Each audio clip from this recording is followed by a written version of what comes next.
राधे राधे दोस्तों, welcome back to my channel. वैसे ये अच्छा लग रहा है ना? बाकी मैंने अच्छे लगने के लिए नहीं पहना, मुझे बहुत ज़्यादा ठंड लग रही थी और कान में मेरे हवा नहीं चाहिए, इसलिए मैंने पहन लिया। Let's start with the video. Video का थंबनेल और टाइटल देख के आपको लग रहा होगा कि हम आज बहुत ही ज़्यादा गहरी बात करने वाले हैं। एक ऐसी बात जो बहुत ही ज़्यादा गहरे गहरे शब्दों से भरी होगी। देखो, डरने की कोई ज़रूरत नहीं है। आज का जो टॉपिक है ना, वो मैं आपको बहुत ही ज़्यादा सिंपल से शब्दों में समझाने वाली हूँ। और अगर आप कोई ऐसे इंसान हैं जो नाम जाप करते हैं या फिर नाम जाप करना चाहते हैं, शुरू करना चाहते हैं, तो इस वीडियो को बिल्कुल भी स्किप मत करना और हो सके तो एक डायरी पेन लेके बैठ जाना, क्योंकि अगर आप ये पॉइंट अच्छे से नोट डाउन करोगे तो आपके लिए ही अच्छा होने वाला है। बाकी इसका जो एक शॉर्ट समरी है वो मैं डिस्क्रिप्शन में दे दूंगी या फिर एक लिंक दे दूंगी पीडीएफ का, आप उधर से जाके इसको डाउनलोड कर सकते हैं। दोस्तों, हम सब ना एक जर्नी पर हैं, अपनी लाइफ की जर्नी पे।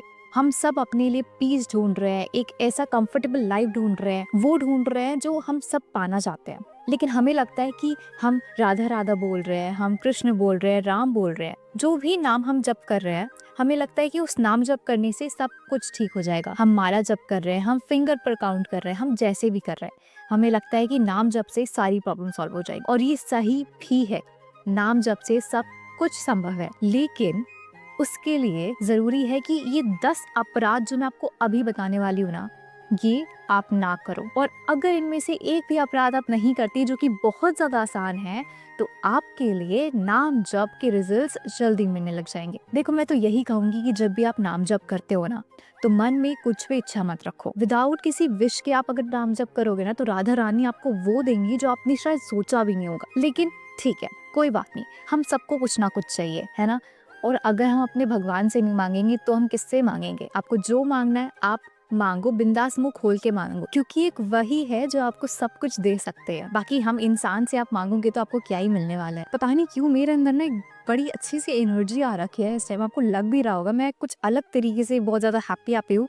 पता नहीं एकदम से क्या हुआ, अभी तो मेरी एनर्जी एकदम डाउन हो रही थी। जैसे ही मैंने कैमरा ऑन करा, वीडियो ऑन करा, मैं वीडियो बनाने के लिए बैठी, और जो वीडियो का टॉपिक है वो इतना ज़्यादा प्यारा है कि मेरे अंदर ना एकदम से एनर्जी आ गई। बस भर भर टॉपिक से भटक गए हैं, टॉपिक पे वापस आते हैं। अभी भी दिल में शांति नहीं है, अभी भी वही गुस्सा है, जो फोकस है वो भी नहीं बन पा रहा, जो छोटी छोटी चीजें हैं वो कंट्रोल में नहीं आ रही हैं। ये सारी दिक्कतें अगर अभी भी आपको हो रही है ना, तो हो सकता है कि आप इन 10 अपराधों में से कोई एक अपराध कर रहे हैं। तो आज ना I want to talk to you heart to heart, एक बहन की तरह। तो सबसे पहली तो चीज I want to tell you कि ये जो वीडियो है ये इंस्पायर्ड है प्रेमानंद जी महाराज से।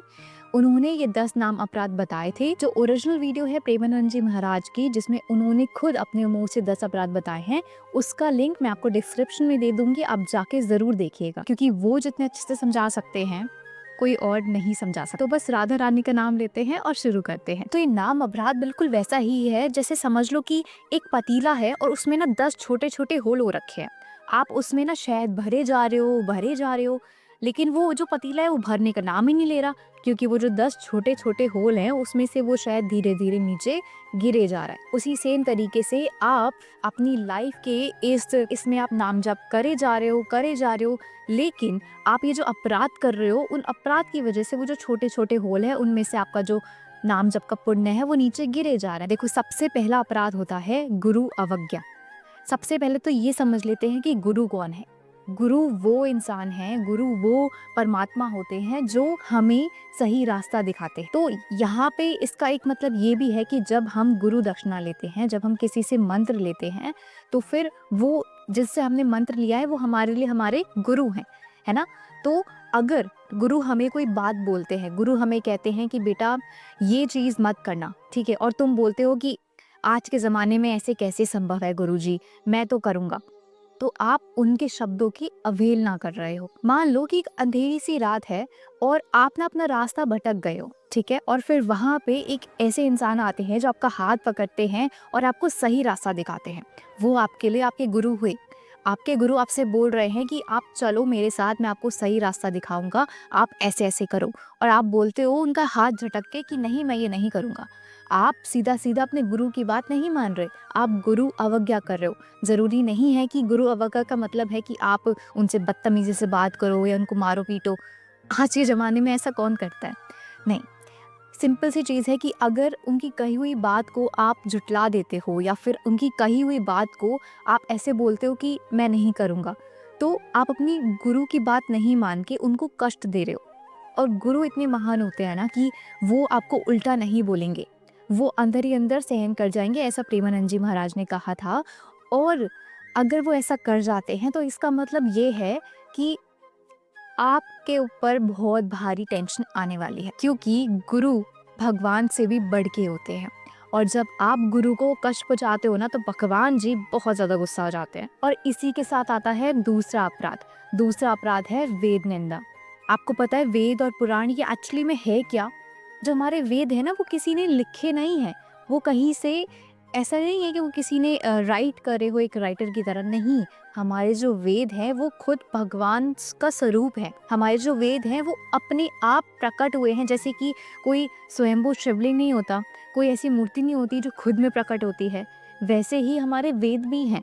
ये खुद भगवान का रूप है। और अगर आप अपने वेदों में शक करोगे, अगर आप अपने वेदों की निंदा करोगे, अगर आप उनके बारे में बुरा भला बोलोगे, तो आप इनडायरेक्टली भगवान को उल्टा सीधा बोल रहे हो। देखो वेदास ना हमारी संस्कृति की धरोहर है, और अगर हम अपनी धरोहर से ही छूट जाएंगे ना, अगर वो उनका हाथ हमारे हाथ से छूट जाएगा, तो फिर ये जो ह्यूमिलिटी होती है, ये जो काइंडनेस होती है, आज जो इंसानियत बाकी है ना, वो भी दुनिया से ख़त्म हो जाएगी। और इसके बाद जो आप देख रहे हो ना बांग्लादेश में और हमारे खुद के जो इंडिया में, जो अभी कुछ टाइम पहले हुआ, एमबीए का जो स्टूडेंट था उसको मार दिया गया इतनी बुरी तरीके से। ये जो चीज़ अभी आपको थोड़ी बहुत सुनने में आती है ना, ये चीज़ इतनी ज़्यादा बढ़ जाएगी कि ये चीज़ कॉमन हो जाएगी, आप और हमारे आंखों के सामने होने लगेगी, और शायद हम कुछ नहीं कर पाएंगे। इसलिए बहुत ज़्यादा ज़रूरी है कि हम अपने कल्चर से जुड़े रहें। अब ज़रा सोचो, ऐसा हो सकता है कि आप किसी बच्चे को चोट पहुंचा रहे हो, उनको दर्द दे रहे हो, चाहे वो फिजिकली हो या इमोशनली, और फिर जाके चाहते हो कि आपको उनके पिता का प्यार मिल जाए। क्या ये पॉसिबल है? नहीं ना। इसीलिए तीसरा अपराध है साधु या फिर भक्त निंदा। किसी भी साधु की निंदा, किसी भी भगवान के भक्त की निंदा मत करो, क्योंकि अगर आप भगवान के भक्तों की निंदा करोगे ना, तो आप सीधा भगवान जी से दुश्मनी मोड़ ले रहे हो। क्योंकि भगवान जी को अपने भक्त सबसे ज्यादा प्रिय होते हैं, और वो अपने भक्तों के लिए कुछ भी कर सकते हैं। इसलिए हो सकता है कि आपको किसी साधु की बात पे यकीन ना हो सकता है कि आपको कोई साधु नहीं पता कि ये सच में साधु है या फिर ये ढोंगी है, तो कोई बात नहीं, आपको नहीं पता ना, लेकिन अभी तो वो आपके सामने एक साधु के भेष में है, इसलिए आपको हाथ जोड़ो उनके सामने। हो सकता है कि आपको डाउट हो सकता है ऐसा हो कि आपको नहीं पता कि आपके सामने जो है वो असली में साधु है भी या फिर कोई ढोंगी है, लेकिन क्योंकि हमें नहीं पता है कि वो असल में साधु है या नहीं है, तो हमें उनके साथ सीधा वैसे ही पेश आना है जैसे एक असली साधु के साथ हम पेश आएंगे। कभी किसी भी साधु के बारे में बुरा भला मत बोलो। अगर वो सच में साधु हुए तो आपकी ना उनसे क्लास लगने वाली है। और देखो सबसे सिंपल सा तरीका है, कोई भी आता है, कोई भी सोशल मीडिया पे साधु है, या फिर जब भी हम देखते हैं, मैं नाम नहीं लूंगी, लेकिन हम निंदा करने लग जाते हैं। हम बोलते हैं ये तो ढोंगी है, आज के ज़माने में ऐसा कहाँ होता है, ऐसे कैसे पॉसिबल है, ऐसा नहीं हो सकता। देखो आप क्यों अपनी जमानबंदी कर रहे हो? आप मुझे ये बताओ, वो ढोंगी है, वो ढोंगी नहीं है, वो टॉपिक गया साइड में। आप मुझे ये बताओ, आपको उनका बुरा भला बोलने से आपको क्या मिल जाएगा? आपको पता है भगवान कहते हैं कि किसी की भी निंदा नहीं करनी चाहिए। मैं तो यहाँ पे साधु संत की बात कर रही हूँ, लेकिन आपको पीठ पीछे किसी की भी निंदा का मतलब है यहाँ पे गॉसिप नहीं करनी चाहिए। सोशल मीडिया पे जो आज इतना ज्यादा ट्रेंडिंग में है ना, गॉसिप करते हैं बैठ के, मत करो। बिल्कुल वही चीज जो गली के नुक्कड़ में बैठ के हमारी सारी आंटियां मिलके बैठ के करती हैं, वो आपको बिल्कुल भी नहीं करना है। और यहाँ हमसे एक और गलती हो जाती है। आपने सुनी है वो राजा दक्ष की कहानी? आपको पता है राजा दक्ष कौन थे?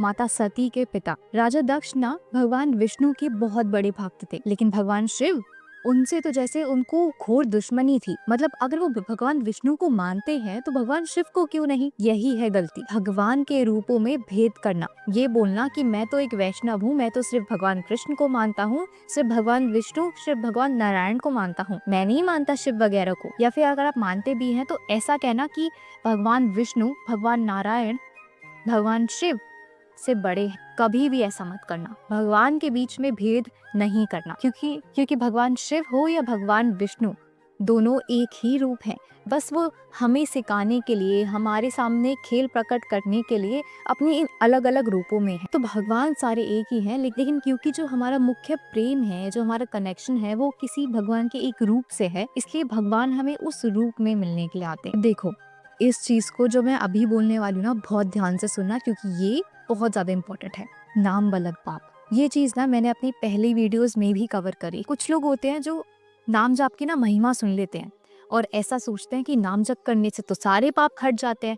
इसलिए मैं एक काम करता हूँ, मैं ऐसा करता हूँ कि आज थोड़ा सा झूठ बोल लेता हूँ, किसी की चोरी कर लेता हूँ या फिर किसी को कष्ट पहुँचा देता हूँ और बाद में घर जाके आराम से बैठ के नाम जप कर लूंगा। अगर नाम जप के पीछे ये सब पाप करते हो और फिर सोचते हो कि नाम जप करूंगा और सब ठीक हो जाएगा, आहा आहा, आप बहुत ज्यादा गलत हो। कि ये डिवोशन या भक्ति का स्वरूप नहीं है, बल्कि ये बहुत बड़ा क्राइम है। जैसे साबुन गंदे कपड़ों को धोता है, ठीक उसी तरह नाम जप हमारे पापों को धोता है। लेकिन इसका मतलब ये नहीं है कि आप नाम जप के सहारे रोज कीचड़ में कूद जाओ और फिर अपने आप को धोने के लिए आ जाओ। क्योंकि अगर आप ऐसे करते हो ना, तो आप नाम तो जप कर रहे हो, लेकिन वो नाम ऐसा है जैसे कि एकदम निर्जीव। भगवान आपसे बिल्कुल भी खुश नहीं होने वाले हैं, बता रही हूँ मैं। तो ये गलती तो गलती से भी मत करना। और अब आता है पाखंड। भक्ति की आड़ में आके जब आप लोगों से पैसा कमाने की कोशिश करते हो, जब आप झूठी भक्ति दिखाते हो, भक्ति की आड़ में आके जब आप गलत काम करने की कोशिश करते हो ना, वो भी एक नाम अपराध है। भक्ति की आड़ में आके लोगों से पैसा कमाना, भक्ति की आड़ में आके सम्मान पाना, भक्ति की आड़ में आके लोगों को ये दिखाना कि मैं कितना बड़ा भक्त हूँ, ये भी एक नाम अपराध है। पर आजकल ये जो सिलिकॉन के जो गुड्डे चल गए हैं लड्डू गोपाल जी के, इसमें ना मैं दो चीजें बोलना चाहूंगी। देखो, इसमें ना दो नजरिए हैं। अगर आप सच में आपके अंदर भक्ति है ना, और अगर आप वो सिलिकॉन का गुड्डा अपने घर पे लाते हो, उनको लड्डू गोपाल की तरह सेवा करते हो, सच में भक्ति है ना, तो हाँ, भगवान जी आपके उस सिलिकॉन के गुड्डे में भी आ जाएंगे। इसमें कोई दो राहे वाली बात नहीं है। लेकिन आजकल ये भक्ति से ज्यादा एक दिखावे की चीज बन गई है। एंड ट्रस्ट मी गाइस, अगर ये चीज आप दिखावे के लिए कर रहे हो ना, आपका विनाश होने वाला और कुछ नहीं। प्रेमानंद जी महाराज ने ना एक बात बोली थी जो मेरे मन को ना छू गई। प्रेमानंद जी महाराज ने कहा था कि अगर तुम्हारे पिता पूरे ब्रह्मांड का स्वामी है, तो तुम्हें क्यों लोगों के सामने हाथ फैलाना है? क्यों लोगों को भक्ति की आड़ में आके उनसे पैसा हड़पना है? क्यों करना है ये सब? अगर तुम सच में अपने भगवान पे विश्वास करते हो ना, तो तुम्हारे पास चाहे कुछ भी ना हो, सिर्फ उन पे विश्वास रखो और नाम जपते रहो। वो क्या कुछ नहीं कर सकते? वो तो इस अनंत ब्रह्मांड के स्वामी है। तो आप उनसे जो मांगोगे वो उनके लिए इतनी सी चीज है। अगर भक्ति रियल है, अगर मन में प्रेम रियल है, तो वो सारी चीजें मिल जाएंगी। अब देखो, ज्यादा टाइम नहीं लेने वाली, सिर्फ दो चीजें हैं। Last but not the least, नाम अनादर। देखो, ये चीजें ना हम सब कर देते हैं, जाने अनजाने में हम सबसे हो जाता है। आपने देखा होगा गाड़ी के पीछे नाम लिखा होता है भगवान का, या फिर बाइक के पीछे या फिर आगे नाम लिखा होता है भगवान का। आपने देखा होगा कि लोग टी शर्ट्स पहनते हैं जिसमें राधा राधा लिखा होता है, ओम लिखा होता है या भगवान का नाम लिखा होता है। वो भी एक नाम अपराध है। और क्यों, वो मैं आपको समझाती हूँ। देखो, ये ना बहुत ही ज्यादा समझने वाली चीज है और ये हर किसी को समझ में नहीं आएगी।